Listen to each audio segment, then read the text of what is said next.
Recording has started. Feel free to rehash that again. Oh, I like I'm gonna that. I'm gonna get it for the whole hour. I understand. I understand. Yeah. We'll be lucky if Miss I'm Joanne. not staying the whole hour, Mr. Charles. I don't It's say we're a so lucky to cameo have her with for Miss an hour. Joanne. Not the Mr. Charles. Are you gonna Hello, kick Miss out David? Land. No, he's my favorite white boy. Okay, good. Okay. Is it Well, go are we on. gonna get started? Wait, can I ask one more question? Yes, of course. Is Ella Ferguson related to Ellen Ferguson? What? There's either Ella Ferguson. Oh, right there. another Ella and Ellen. Ah. I was also confused That's a about no that. then, huh? Now Ella's confused. Ella, I just want you to know that you are similarly named to a legendary member of our community, okay? Just want you to know. Go on. That'd be really cool. That'd be really cool if we discovered that on the Zoom. That would be like mind blowing. Okay, well, it is about 5:06, so I'm going to go ahead and get started with today's community meeting. It's so great to see everyone's faces here. I see that there are a lot of students here with us, so thank you guys so much for coming. We host these community meetings every single month, and so this is our March meeting, and we'll be highlighting some cool people who are here live from Selma. You see on the screen, there are 3 people there with David, Miss Joanne, and Ellen. And then we'll hear from Action Academy. And so we're just going to get started and I'm going to share my screen. Thank you guys so much for being here. Okay, I hope this is the right one because it never shows me the right one. Great. Okay, and I'm going to start the slideshow. And if people who are Wait, no, it's not. We're not seeing it. Why does it do that? Okay. It's okay. It's okay. It just never wants to. Okay. How about now? Yeah. Yeah, there we Is go. it my desktop again? This is great. This is Okay. it. Oh, that's a new graphic. Look at that. No. Willow is on this call. Thank you, Willow. I know it was probably you, so thank you so much. Okay. Well, I'm just gonna go through today's agenda and then we're gonna go quick. First, as I said, we're gonna hear live from Selma, David and Miss Joanne, and also Ellen, who are here with us. And then we're gonna go quickly through what are the really cool upcoming events that we have coming up this next week. We are very packed every single day. We've got things from the Institute, from Action Academy to Fieldwork. And so we're gonna go through what is coming up these next couple of days. And then I'm going to kick it to Larcy and Blossom, who are going to share a little bit about Action Academy. They're kind of on their last few weeks of their application being open, and the numbers have been amazing. And so I think it'd be really cool to get some insight on what the 2025 cohort looks like. And then after that, we're going to talk about this kind of new direction our org is heading in. I'm sure you guys have heard a little bit about it from our podcast, from our newsletters, but we're going to break it down. What are our actual priorities for this year? What they'll be. And at the very end, we'll have some breakout rooms and Q&A with Charles, where you can bring some hard-hitting questions or some questions that no one ever answered, and you can ask them live here with us. So yeah, that's our agenda for today. And I'm going to kick it right to David. And I'm going to stop sharing my screen so then you can take over. Here, maybe I can you. Hey, everybody. I'm in Selma, Alabama with 2 of my favorite people in the world. Miss Joanne Bland in the yellow sweater right here, and Ellen Ferguson over here in the gray sweater. And we have all known each other about the same length of time, actually, the 3 of us, from about 2014, when I first had a visit to Selma. Miss Joanne Bland hosts people from all over the world here on tours. And we are here because of our relationship with Miss Bland. And we are also here this weekend because it is the 60th anniversary of the Bloody Sunday March, and then all 3 marches that occurred from Selma in 1965. 60 years ago tomorrow. You were on the bridge, Miss Joanne, 60 years ago tomorrow. How old were you? I was 11 years old, and I had no idea the possibility of violence. I don't think I would have gone, so don't say I was brave. Yeah, I just didn't know it was gonna happen. And that particular day, you did meet violence, right? Yeah, well, we were attempting to march from Selma to Montgomery. So we went over the Edmund Pettus Bridge, and they wanted us to clear the bridge and then stopped us. Right up under the first traffic lights, I think they were standing in.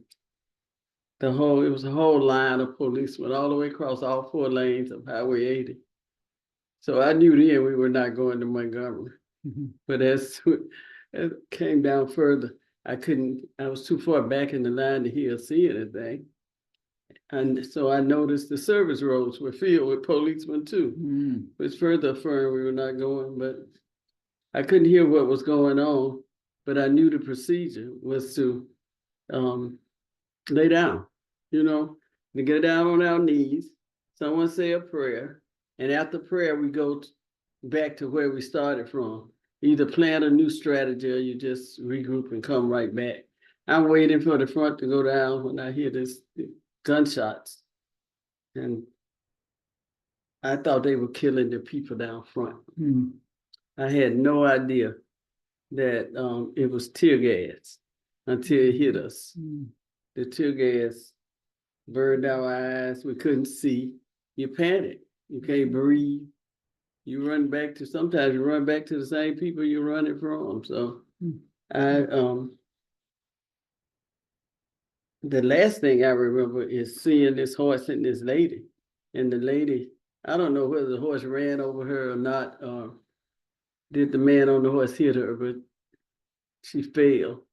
And the sound of her head hitting that pavement was just too much. That's the last thing I remember on that side of the bridge. When I awakened, I was in the back of a car with my sister Linda. My head was in her lap and Linda was crying.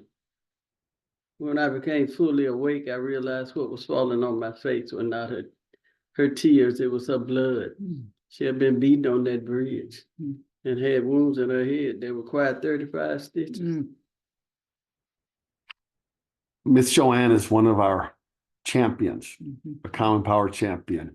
We intentionally, from the get-go, have sought to learn from, to be mentored by, and then to also chart our own way forward in this body of work for justice and for freedom. And Miss Joanne, relationships with you and with others in Selma have been core to us from the beginning for Common Power. And so, like, I'm sitting in your home right now. That's very meaningful. Thank you. Not the first time. And Ellen, you've been coming with us all this time. It's true. I've been reflecting on that. When you just said that, David, about we kind of go back to the same time. I came on my first pilgrimage, then it was called, with you, just getting acquainted in 2015. So it was the 50th anniversary of Bloody Sunday. And that was quite a year to be the first time. Well, first of all, because we met Miss Joanne. Yeah.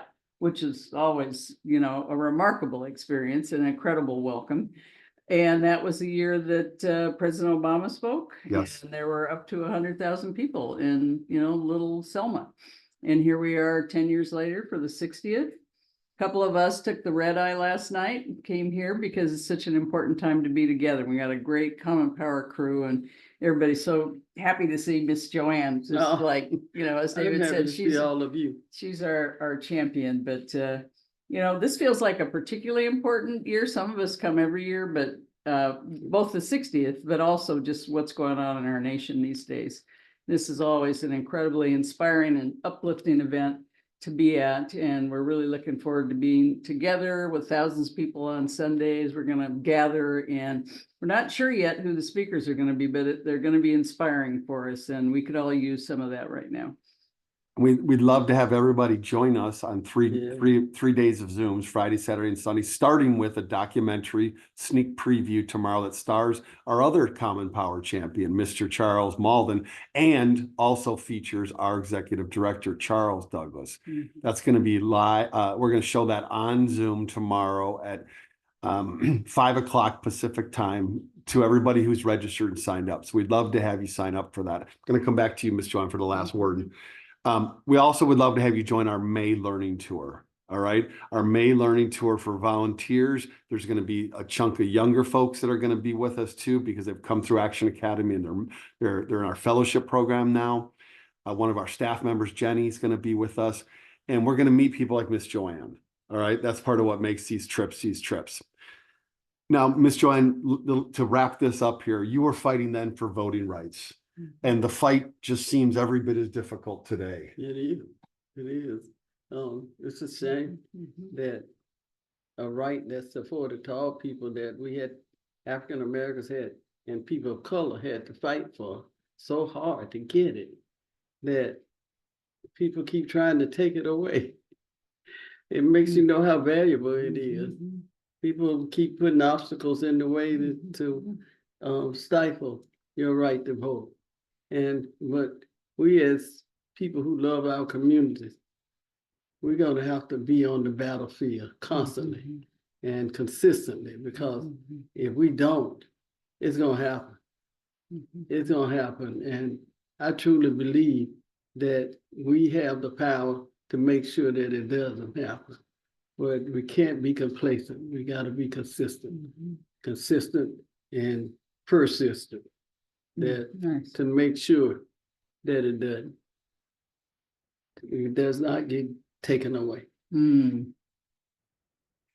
We're so honored to be here together. This is great for me and Ellen to be with Miss Joanne, and Miss Joanne is going to be meeting with members of Congress tomorrow, typical kind of stuff. We're going to highlight some of these different things over the next 3 days. Please join us. Jessica, thanks for letting us join this for a minute. Thanks for hosting. Charles, we'll see you soon. Going to see you in just a couple hours or tomorrow. Yeah. Hey, wait a second. So, couple of things. One of them, I got to say that the learning tour, there's nothing like the learning tour. If you've ever thought about going on one of these, because I know a bunch of different orgs to them, you should go on one with us, because nobody does it like us. And part of this reason is two good reasons. One of them is David and Terry, okay, and that's world-class education, in-person education that you're not going to get anywhere else.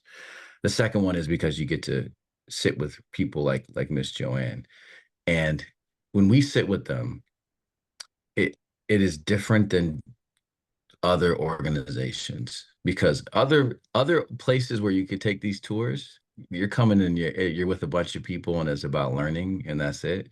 At Common Power, we take that education and turn it into action. We do something with it. So this is not a group of people or a community of people that is okay with just enriching ourselves. We come to learn and sit at the feet of people like Miss Joanne so that we can continue her work. That's why we do it. So come along with us so that we can do more good work. That's the first thing I wanted to say. The second thing, two more pieces. One of them is that I don't know how you're feeling right now, Miss Joanne, but you look great. Okay. And I noticed that you're matching your drapes with your shirt, and it's just you're doing it. Even when you don't feel like you're 100%, you are doing it. Okay. You are always doing it. So don't sell yourself short. Thank you. Well, I still love you, but I'm still angry at you. That's okay. Look, join the crowd. That's how most people who love me feel. Hey, Ben. Ben, can you hear me? Yes, I can, Miss Joanne. How are you? Gambling friend. Oh my gosh, it's good to see you. That's my gambling friend. I will come out there in May, and the money flows better when it's sunny. Tell the truth. Tell the truth. What is this? I don't know what this is. We don't want to share that between That's us. not for you, That's David. right. That's right. That's And not it's also for you. recorded. David, you know better than to ask. Yeah, don't push us on that. Well, it was nice talking to you guys, and I hope to see all of you in Selma at some time or another. If not this learning trip, the next one. And see what I do to you. Yeah. And I hope that I can inspire you to go out there and be consistent and persistent in your way, in your work. And I admire all of you who are doing the work.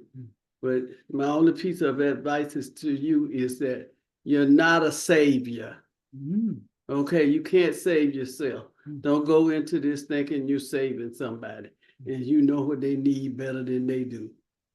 You're a servant. You are a servant. That's why you were put here to do this work. Amen. Yeah. So do it. Peace out. I'm out. We'll see you later. Have a great meeting, folks.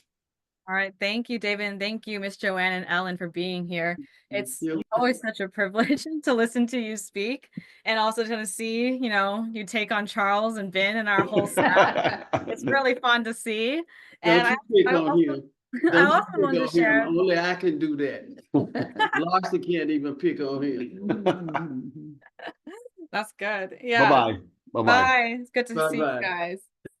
Yeah, and I also was going to share that I actually met Miss Joanne Bland when I was 16, 17 years old on a separate learning tour that was actually put on by my school as Sojourn.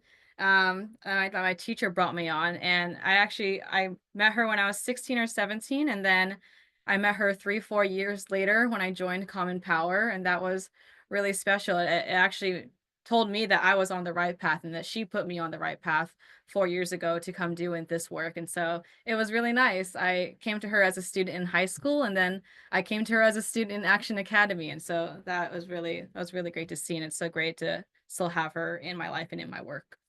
So yeah. Okay. And I'm gonna resume sharing my screen and we're gonna continue on. But you guys heard it from David. They are doing live events from Selma these next couple of days, and it's going to be full of really powerful conversations, just like the little bits that we just got tonight. It's going to be 3 days where Common Power is going to be convening historians, having political analysis and journalists and civil rights organizers and heroes come together, and they'll be talking about how we really apply the lessons of the movement and what we're looking towards and what we're committing to. And so it's going to be a really special weekend, especially because it is the 60th anniversary of Bloody Sunday. And so those are going to be really powerful conversations that you guys actually get to tune into. And so I think that's really special. And then following that, we have a whole list of events starting next week. March 11th, we're actually hosting an in-person premiere of American Dignity. David talked about a little bit, there's going to be a Zoom version, but we're actually going to have a live in-person Seattle premiere here at the office. And so that's going to be great because we're going to have the director Hanson Hossein come in, and also, of course, Charles Douglas. They're going to do a live Q&A moderated by David. And so it'll really be a special screening. And so we'll have a whole agenda for you guys to come in and meet us, the staff, connect with community, have some like beverages for an hour, and then we'll have the screening and have some really cool conversations around what the content and what the premiere is all about. At the same night, very busy week, we're going to be having the Team Wisconsin meeting. And so if any of you guys have been holding off on signing up because you don't know what's going on, you haven't had any updates, this meeting is the place to go. They'll be talking about what's on the agenda for Team Wisconsin, who your team leads are, and you get to meet and connect with your fellow volunteers and door knockers. So that will be really fun, and that will be at 5 p.m. on March 11th. And so those are two things that we've got going on Tuesday, and then Wednesday, also packed day.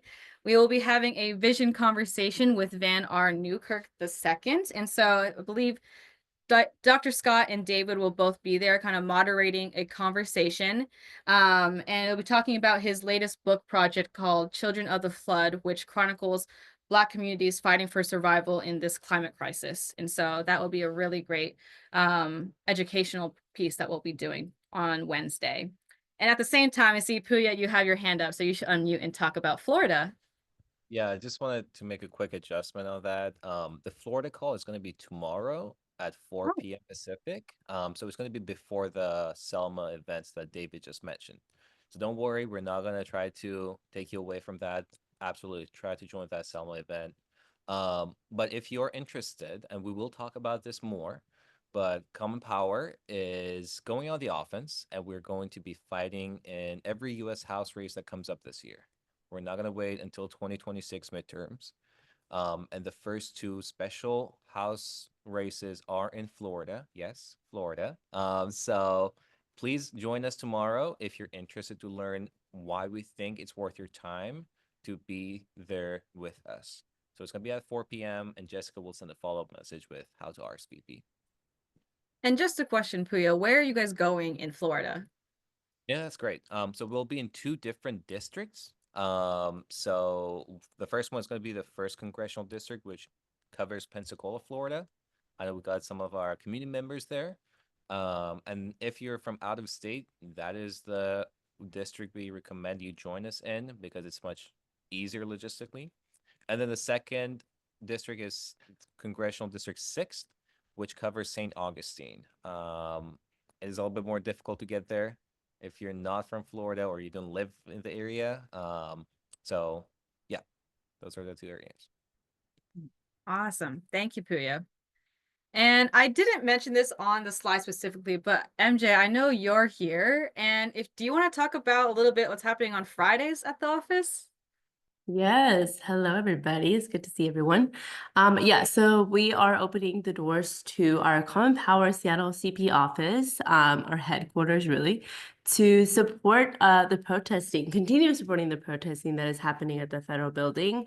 We are working in collaboration with or supporting and sponsoring the Seattle Troublemakers, and they're going to be protesting at the federal building every Friday in March, and so we will also be opening the doors to our office to have folks walk by or after the protest to hang out with us. We'll have some coffee, snacks, and we'll also just be having some signage. So if you want to come make your sign before the protest, we'll have materials.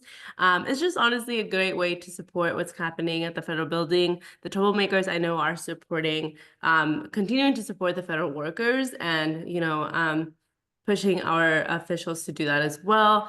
And also I believe that a lot of their protesting is also just to bring light to everything that's happening with any group that is being attacked right now by the administration. So feel free to stop by to see us. I'll drop in the link for that in just a second. But yeah, I hope to see some of you locals in Seattle coming by our office the next few Fridays in March. Thanks, Jessica. Awesome. Thank you, MJ. I know Elizabeth and I will both be there tomorrow, so super excited to see Elizabeth and whoever happens else to stop by. And then the last thing that we're doing next week is a new initiative, a new thing that we're trying out. Common Power is going to Chicago.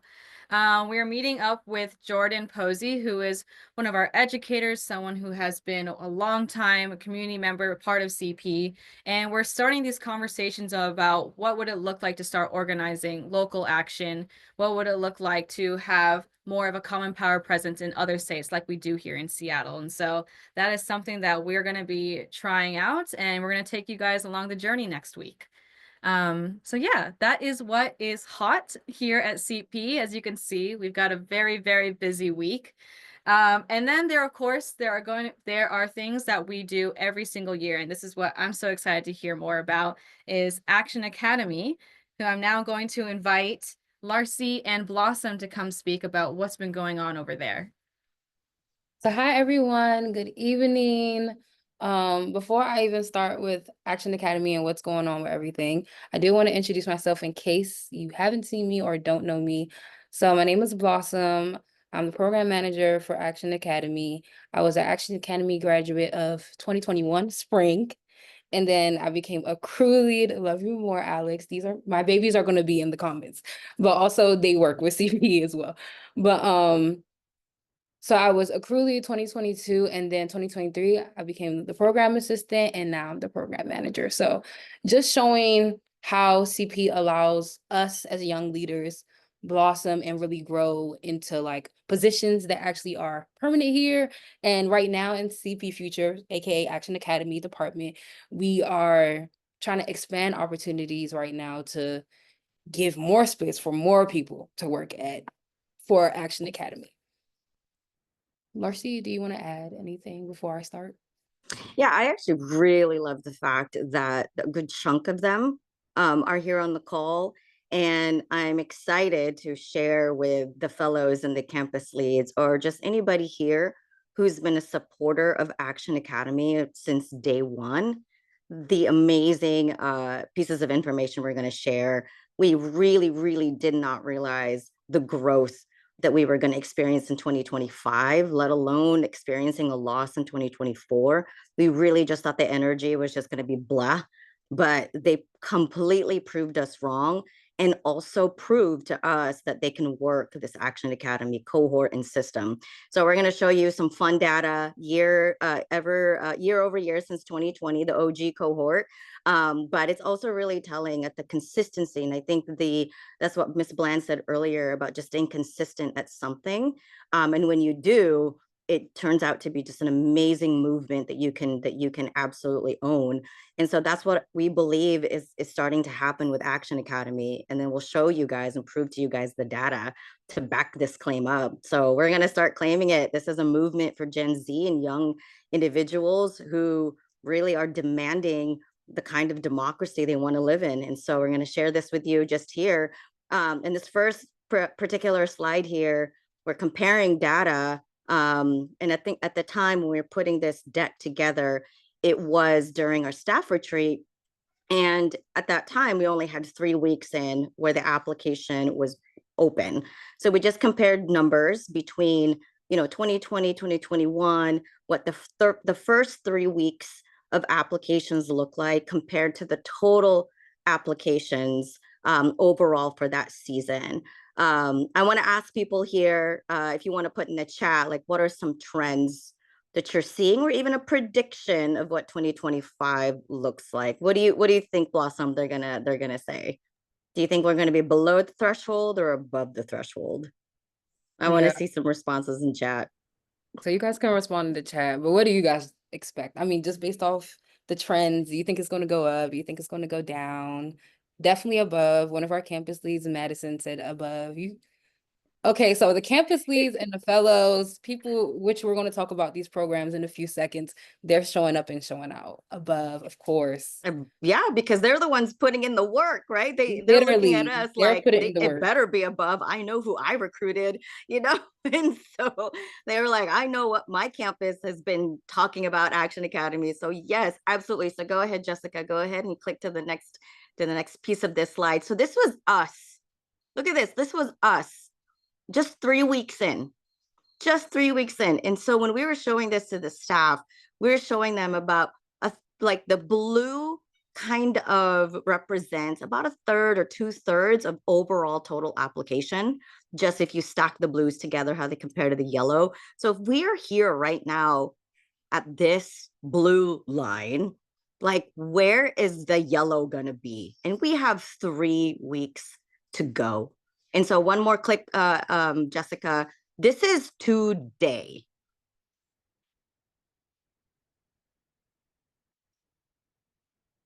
So yeah, the campus leads were right. The fellows are right. It better be above, because it is due to their recruiting efforts. Am I right or am I wrong here, Blossom? No, you're absolutely right. So this year we had, before we pulled any levers that we usually do, which is usually our partners, such as like educators, people from the Institute, such as like Dr. Scott and her channel, David and his channel, and other people within CP Future, CP, Common Power itself. What we did this year, we were like, okay, wait, we kind of have like a group. Like, we have campus leads, we have fellows, we have people who have just graduated out of Action Academy, and they go and tell the good word, actually. So honestly, word of mouth got us to like over 100 and something within the first like 2 weeks. And then they just kept talking, kept congregating amongst their peers. And then we saw 200, and Larcy and I were looking at each other like, okay, we did not expect this for this year. And then also, I know David probably is like, okay, we need to raise money for this. But we're on the road to 300. And I think that this says a lot to like the campus leads and the fellows, I just want to thank you guys right here so much for everything that you guys have been doing, pushing out Action Academy. And I know that this cohort, no matter how big it is, we're all going to get it together and definitely go through. And also, this speaks to Larcy too, because this is her baby. She birthed it in 2020 and 2025. Here we are at 253 applications on the dot right now. It could be different. And then with over 14 different countries internationally, which we also will talk about in a few seconds. So yeah, it's actually crazy. Yeah, and we'll go deeper into some more data now that we have so much more to show. Go ahead to the next slide, Jessica. But you know what Blossom was saying about word of mouth, this was also a really, really interesting piece of data to just compare and analyze. The blue line here represents what Blossom was saying early on. We relied a lot on partners and schools because we didn't have that strong of a student relationship at that time, because there weren't that much who've gone through the program just yet to get that word of mouth going.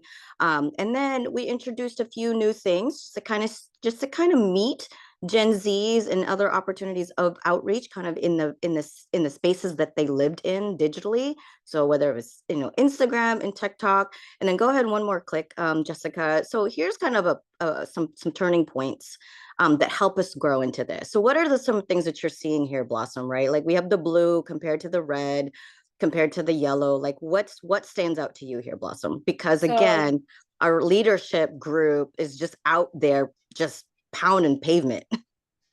Yeah, so right here on this graph, you can see that there's a clear correlation between the growth of like word of mouth or like certain programs starting. So like in 2022, we had our Instagram launched.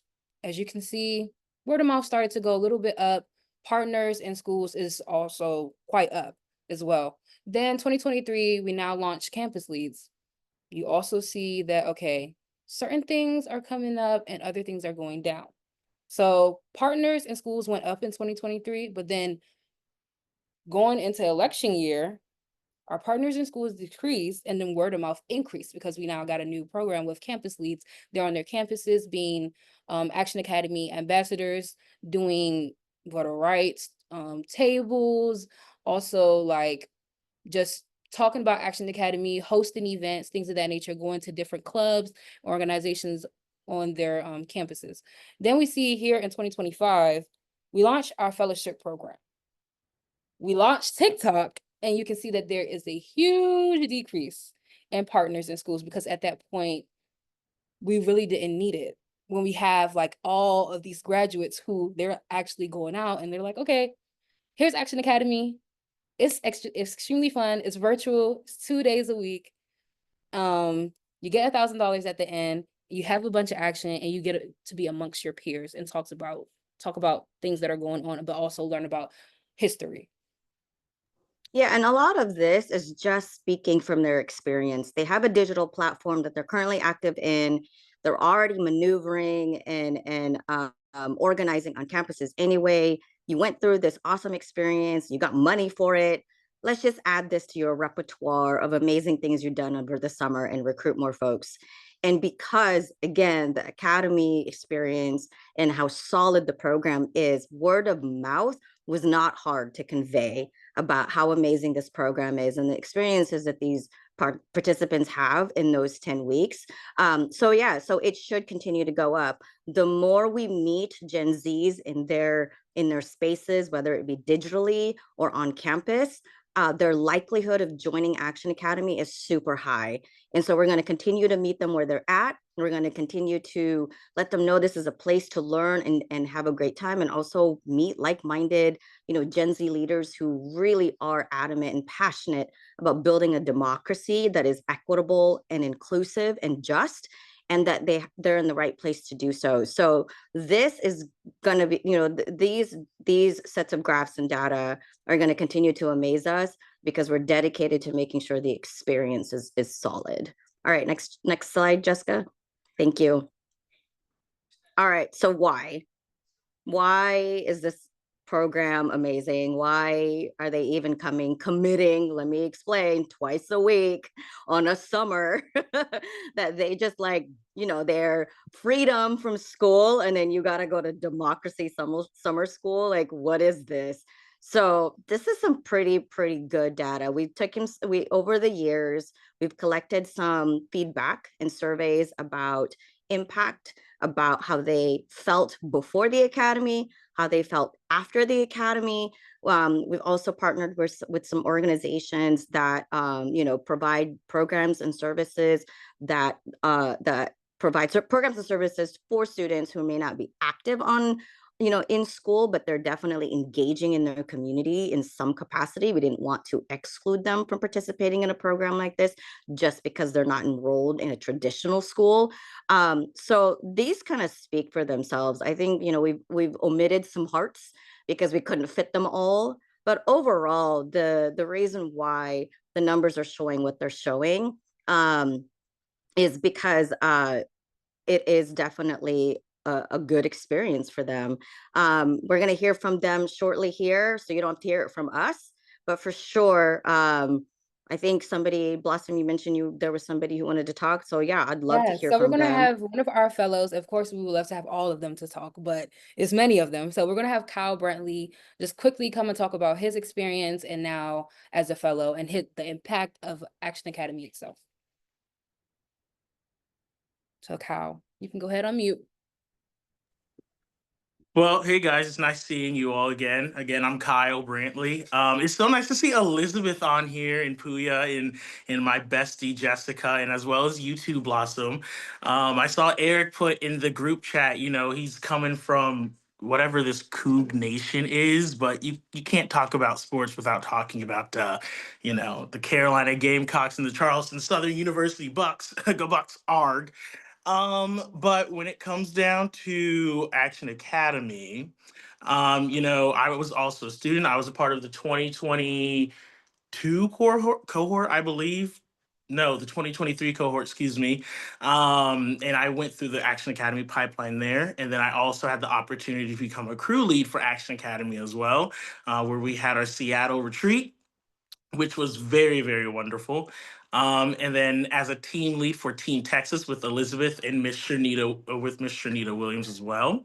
And my experience as a fellow, most importantly, and it's been just a very humbling honor for me to go from where I was in Action Academy, just from learning and understanding the new grasps of how CP works in the way of Common Power overall, to actually being involved within CP, on the front lines as well. So that's a little bit about my experience, and I greatly appreciate the opportunity. Well, thanks so much, Kyle. You're definitely one of the amazing ones that are out there who Oh my have. gosh, I'm so sorry, Larcy, but shout out to Madison. Madison, you're my homie. That's my mentee, excuse me. Yeah, and that's one of the cool things that we're doing right now with the fellows, because they have stepped up and have experienced and participated in leadership roles, whether they came back as a crew lead, whether they have traveled across the country or multiple times traveled across the country. So they know what it's like to be in intergenerational and interracial spaces, the community that we really are proud of and building. And also being a team lead, either with one state or two states, or co-leading or being a co-lead to a team, they've stepped up into these leadership roles. So at any given time, if we wanted to give them a mentee, they can show them the ropes. And so with our campus leads and our soon-to-be crew leads who will mentor the 2025 cohort participants, the fellows will show them the way. They have the experience the longest and have the longest runway in the leadership development and the leadership journey in the academy experience. And why we felt like it was after, again, this 2024 election, we felt that we needed to keep them longer because they have institutional knowledge and can help build this capacity if we were to experience a large cohort, which we are now seeing we will. So they're going to help us build it to scale. All right. Oh, go ahead. Yes. First of all, to the fact that you brought in Kyle as your messenger. You're bringing the heavy hitters. I see you're bringing the big dogs. I see that. Well done, Kyle. One of the things that I want to highlight about this, well, first, we're going to do a fundraiser at some point this year for Action Academy. $1,000 goes to every single one of the students who graduate. So if we if we're inching up on a 300 right now, that's $300,000 that we've got to have ready to pay them. So if you want to take action now for Action Academy, then you can donate for one of those students. But there's going to be a formal fundraiser when? April, Larcy? Yes, April 17th, I believe, and we'll let you all know those details, but we are waiting until applications do close. Okay. Until we have a solid So you number know to your number. fundraise for. Exactly. Okay. So the last point I want to make on this is I want you to, when you think about those numbers, you think about can you put that back up on the screen? When you think about these numbers right here, go to the applicants one. I want those of you who are not a part of Action Academy, I want you to remember this, because this is supposed to be a down year. This is supposed to be a year that a lot of people lost faith maybe, or didn't know how to mobilize, that we had to rely on the Democrats to get us to do something, and they're not here. So what are we going to do? And this is one of the first signs a few weeks ago that somebody was ready to go. And it may not be all of us, but the young folks are ready. So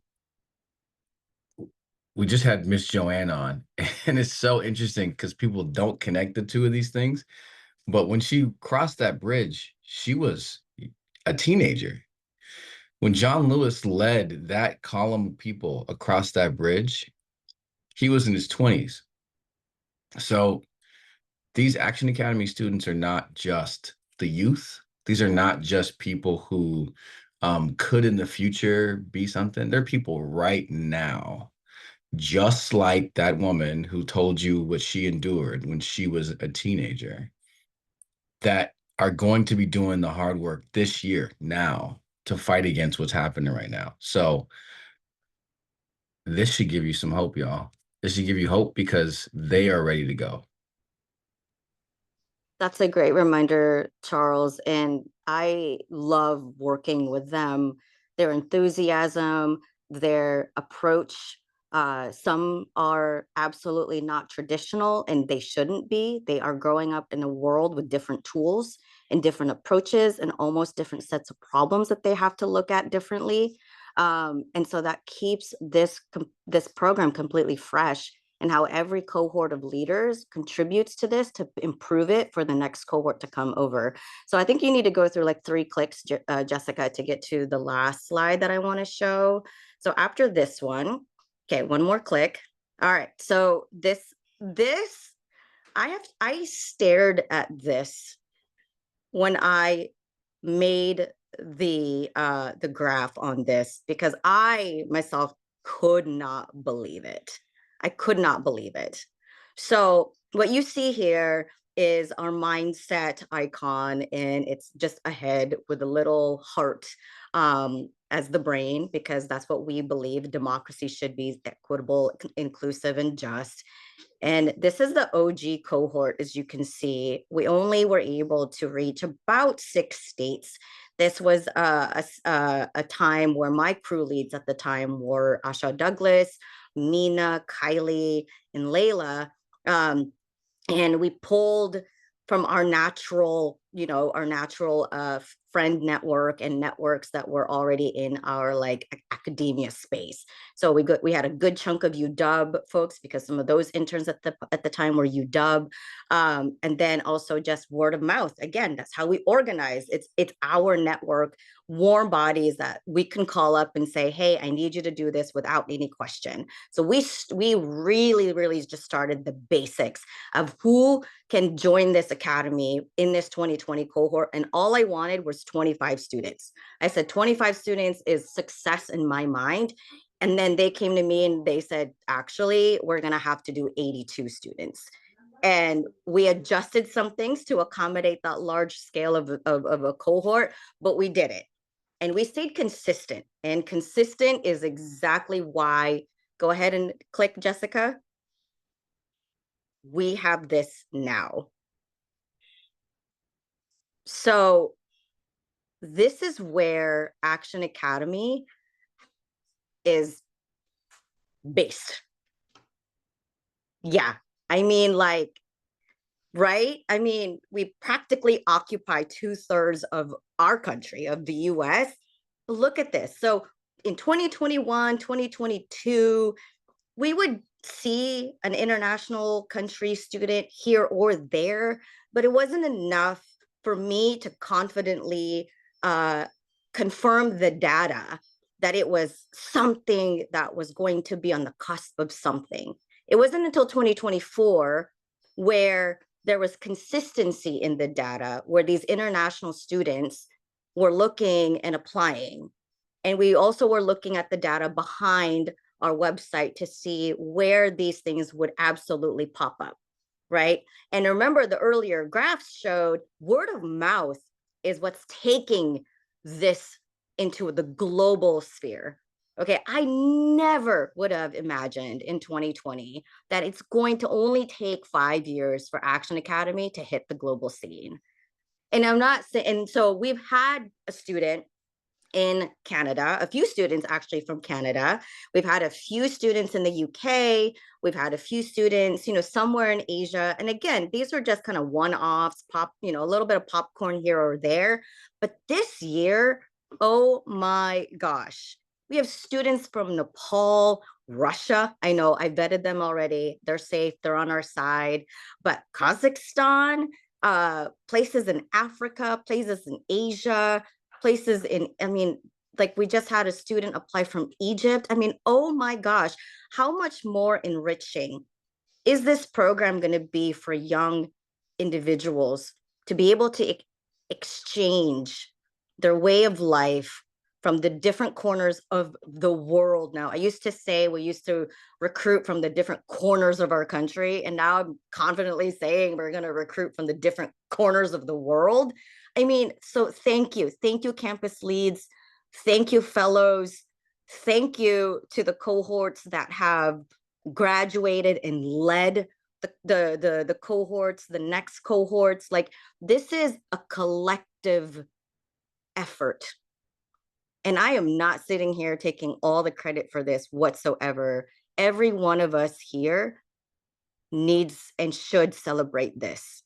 You will be connected with students on the global scale, and we are ready. We are ready to engage with them. We're ready to see how we can scale this and sustain this consistency of international exchange just here in Action Academy. So kudos to all of you who contributed to this. Kudos to the people, and a big thank you for the supporters who've donated to this program from 2020 or have sprinkled support throughout the years. It's the collective effort of all of us, from the student to the donor to the teachers to David and Terry, who make the information so much more great to absorb, and all the different pieces that make Action Academy so rich of an experience, and Fieldwork, who welcome them into that part of the organization to spread them across the country, to put theoretical educational elements about Action Academy into action. And so this, I want to celebrate this. I don't know how. I keep wanting to do something, but I just want to thank the students who have definitely stayed consistent with us and with the program, and to see how big it is now. And the question is, can we maintain this? And I want to say yes, because you guys are amazing leaders who can make this happen. So thank you, Jessica. Thank you, Larcy, and thank you, Blossom. It's always so cool to see this map. I think it's absolutely mind-blowing. I was in the second cohort, and we were a small itty bitty group of about like 30, 50 people. And I thought that was crazy. And so this is so amazing to see. And Larcy, you're absolutely right. I think Action Academy students, they bring just a whole nother level of energy. I don't know if you guys are watching the chat, but I think it's really funny to watch. You guys type in Yeah, all. well, no, you know what? You're right. Just like because talk about energy. Like I think when I went to the team this past year, right after the election, I said we're going to do a 50-state strategy, and we're going to focus on these different states to get us ready for the midterms or get engagement in those states. And they were like, Larcy, well, you want your 50 states? How about 50 countries? And I was just like, bring it. Let's see what we can do. And they were not kidding about their commitment to spread the word globally here. Okay, and then September wants to say hello. But anyway, thank you all so much. Thank you. And yeah, we need that energy in 2025, and we're definitely looking forward. And so we're so excited to welcome this whole huge new cohort of students. But we're going to pivot here really quick, but thank you so much, Action Academy. We're going to pivot here and we're going to talk a little bit about CP's new strategy. And it's all about bringing this new energy that people are feeling right now. And you can see from these pictures that here in Seattle, they are ready to get going. They're ready to take action. And so I want to go over just some of the new priorities that are here for our organization. You might have heard Charles talk a little bit about them in the podcast and our newsletters. But just to be very, very explicit, these are our 3 priorities for 2025. And I can go through these a little bit, and Charles, feel free to jump in at any point. But number 1 is to take care of our people. And you've heard from Larcy and Blossom, this is how we take care of our people. We continue with the education, we continue with the programming that we know that works.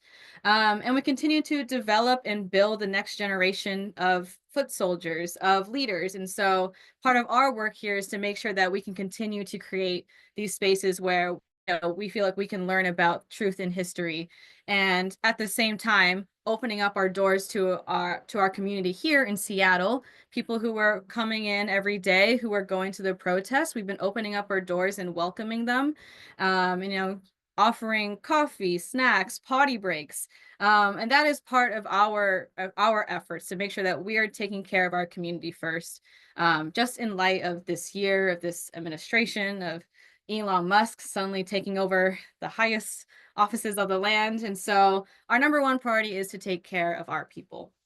And then number 2 is we're going on the offense. And what does that mean? It means to win back the House. Puya talked about it a little bit earlier, but every single U.S. House race that comes up in 2025, Common Power will be competing in. We will be there knocking on doors.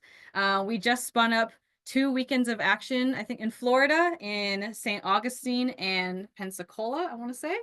And we did that in just a couple of weeks. We heard that there was a special election, and then we said that we're going to be there. We're going to go knock on doors. And it doesn't matter if these are really traditionally red places. We are here to narrow down the margins. And so this year, anytime a U.S. House race is up, Common Power will be spinning up a trip, and we hope you guys join us, because we need to do that. We need to be there at every single point, at every single election, not just the ones that we think we have a chance to win, but every single one. And then the third one is to fight Elon Musk. And that sounds really vague, but it's not, because we know that Elon Musk is putting his money behind big and large elections that we are also participating in. And these will be really concrete, just like bellwether races, whether, is the tide turning in our favor? Can we stop Elon Musk from encroaching into Washington and into our courts? And so, of course, Wisconsin is one of those races that we'll be participating in. I think he put somewhere near $1.6 million in a PAC that's going to be supporting Susan Crawford's opponent for the court. And so we will be there also. And anytime that Elon Musk is putting his money, we will be participating in that election or wherever he is showing up, because we don't want Elon Musk in our politics either. And so, Charles, do you have anything to add there? No, I think you covered it really well. Yeah, we're going immediately. We're gonna be in Wisconsin and in Florida on April 1st. We're gonna wait to see what happens in New York with the Lee Stefanik seat. There's unfortunately somebody passed away in Texas, and so now we may have to. That's a house seat that we've got to defend down there. Um, any more, Puya? I mean, if they pop up out of the blue, we're basically committing to go and fight in all of these places, and it doesn't matter how bad the margins were last time for us in some of these in Florida, of all states, we're gonna go and fight because we have to fight against tough odds if we're gonna ever have a chance of winning this year. You can answer a question that Jim put in the chat about this. Jim asked, "Have we identified the most vulnerable house races to flip and protect as opposed to all of them?" Yes, we have. That comes mostly in 2026, though. So we do have a strategy for 2026 about which races we want to focus on, for the U.S. House and the U.S. Senate. But we're, as Charles said, we're going to be showing up to every race, and Jessica said we're going to be showing up to every race in 2025. Until then, yeah. But we do have a strategy for 26, yeah. Okay, thank you. And it actually is 6 o'clock, and I want to respect people's time. So I'm going to skip the breakout rooms. And I think if you're open to it, Charles, we'll go right into open Q&A, and people can just ask any questions you have about Common Power, about this new direction that we're heading in, or the U.S. House races that we're participating in. Just be a nice open forum for you guys. Let's do it. Any burning questions? Now there must be some. How about from the Action Academy students? Oh, I think Jim might have unmuted. I'm not sure. Well, I was just going to ask if Charles could elaborate a little bit on the Chicago event. Oh, Jessica can. Oh, And yeah. Ben, go ahead, Jessica.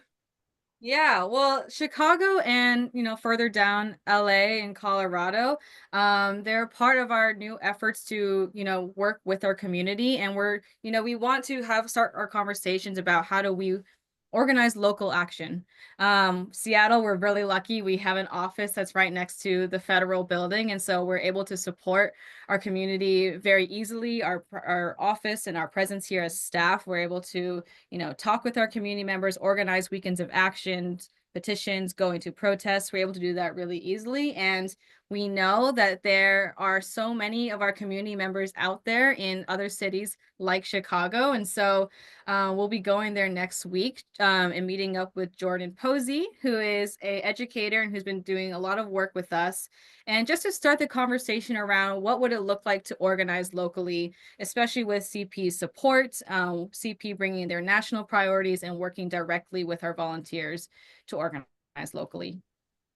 But yeah, it's kind of a vague space that we are working in. We haven't done this before, and so it's going to be a really organic meetup there, and just talking about what is moving in Chicago, and what are the things that people are interested in, and what are the things that they want our support on. Yeah, day one is going to be a coffee shop meetup, which will be no agenda, no kind of speaking really, and it'll just be one-on-one connections. And the next one is one with an agenda and very targeted conversations and breakout sessions where we plan for the future and have some people there from, I think there's some folks from out of state too who are coming, right? Some educators from Indiana or Ohio? No? Maybe, hopefully. Yeah, Okay. yeah. Miss A will be there.